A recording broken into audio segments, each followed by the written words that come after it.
Écoutez, le constat et la situation des étudiants est alarmante parce que d'une part, on a un coût de la vie pour les étudiants qui augmente, des ressources qui diminuent, les APL qui ont été diminuées de 5 € pour plus de 800 000 étudiants par le gouvernement, et en plus un système d'enseignement supérieur qui arrive un petit peu à ses limites, notamment par l'émergence du tirage au sort à l'entrée de l'université, ce qui est totalement aberrant.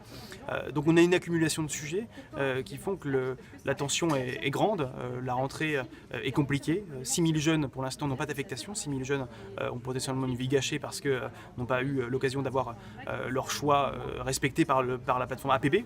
Parce qu'on a trop d'étudiants qui arrivent et un système qui n'est pas adapté à cela. Donc nos revendications, elles sont simples. Sur l'aspect social, tout d'abord, il faut agir sur la santé des étudiants, parce que c'est un poste qui augmente, un poste de dépenses qui augmente, et avec un régime de mutuelle étudiante qui est très défaillant. Nous, on souhaite mettre fin aux mutuelles étudiantes et faire en sorte que les étudiants puissent bénéficier du régime obligatoire de la Caisse nationale d'assurance maladie, donc du régime général.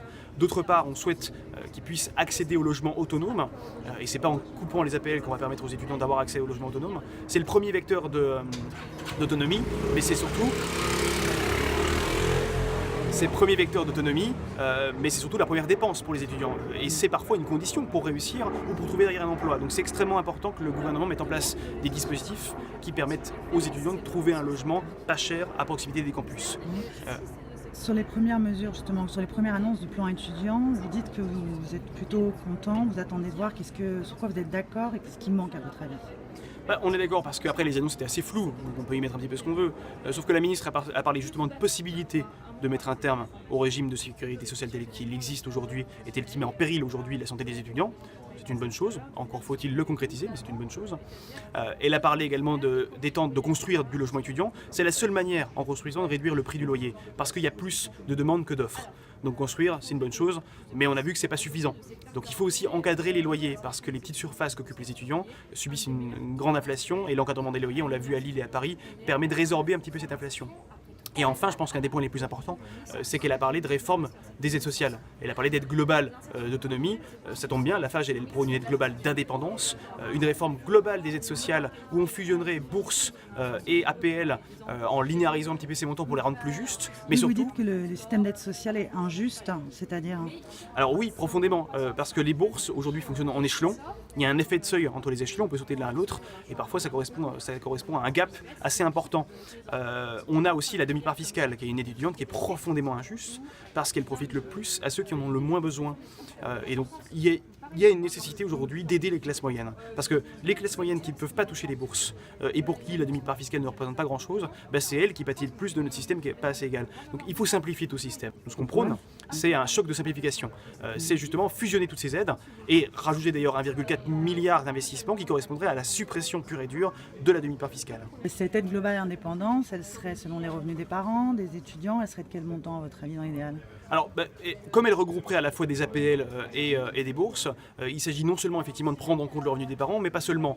Il doit y avoir, en fait, l'idée globale, parce que le calcul est complexe. L'idée globale, c'est de faire en sorte qu'on n'ait pas d'étudiants sous le seuil de pauvreté. Parce qu'aujourd'hui, un étudiant sur 5 vit sous le seuil de pauvreté. Ça, c'est pas acceptable. Donc il faut qu'on trouve une aide qui soit juste, qui permette aux plus précaires d'avoir suffisamment pour vivre, mais aussi aux classes moyennes. Et aujourd'hui, c'est ce qui manque. Donc le montant minimal pour ces gens-là, ça doit être d'avoir suffisamment de ressources pour être au-dessus du seuil de pauvreté. D'accord. Qu'est-ce que vous pensez du nouveau gouvernement jusqu'ici? Alors, jusqu'avant la semaine dernière, plutôt mitigé, on va dire, puisque force est de constater que le Premier ministre ou le Président de la République parlait beaucoup d'avenir, mais peu de la jeunesse. Et c'est compliqué de parler d'avenir sans parler de jeunesse. Et quand on parlait jeunesse, d'ailleurs, c'était pour couper les APL. Donc pas des messages très positifs pour la jeunesse, pas une réelle ambition, contrairement au contrairement au précédent président de la République qui avait affirmé la priorité jeunesse. On a un gouvernement là qui est plus mesuré sur ses ambitions. Néanmoins, on a eu des annonces la semaine dernière qui allaient dans le bon sens, qui a annoncé la volonté de mettre l'enseignement supérieur comme priorité de l'État. C'est un début, il va falloir travailler parce que la jeunesse, ça doit être une priorité. On est dans un pays où les jeunes, malheureusement, subissent un taux de chômage extrêmement important, une précarité de plus en plus forte.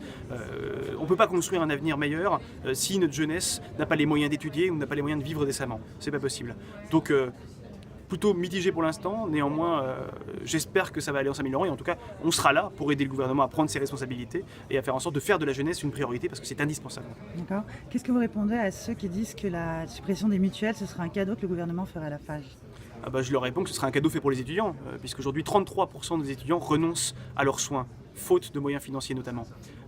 C'est clairement à cause des mutuelles, parce qu'on a un système mutuel normalement qui devrait faire en sorte qu'on ne devrait pas renoncer à nos soins pour des raisons financières. Sauf qu'elles mettent des mois à rembourser les étudiants, elles mettent des mois à délivrer les cartes vitales. Donc elles cherchent à se sauvegarder, je comprends, elles cherchent des arguments pour se faire. Sauf que la réalité, c'est que si le gouvernement a le courage de supprimer le régime de sécurité sociale étudiant, eh bien il va faire un cadeau à tous les étudiants qui pourront soigner beaucoup mieux qu'aujourd'hui. Ok. Dernière question sur la loi travail. Vous avez regretté de ne pas être consulté. Qu'est-ce que vous en attendez et qu'est-ce que vous redoutez? On redoute. C'est compliqué. Le problème, c'est qu'on manque d'informations. Et c'est tout ce qu'on critique, c'est qu'on a une réforme du Code du travail, à l'heure où le taux de chômage chez les jeunes est de 25%. Donc on se sent concerné. On veut savoir, quand on a un diplôme, effectivement, est-ce qu'on va pouvoir s'insérer professionnellement ou pas. Et donc ce qu'on manque aujourd'hui, c'est surtout de l'information. On a des revendications, on a des propositions, on aimerait être entendu, être écouté. Mais là, c'est le dialogue qui manque même. Donc on a des craintes, oui, mais sûrement parfois même pas fondées, parce qu'on manque d'informations. Et je pense que le dialogue social est extrêmement important dans notre République. On l'a aujourd'hui du côté de l'enseignement supérieur, on l'aimerait l'avoir un peu plus du côté du travail.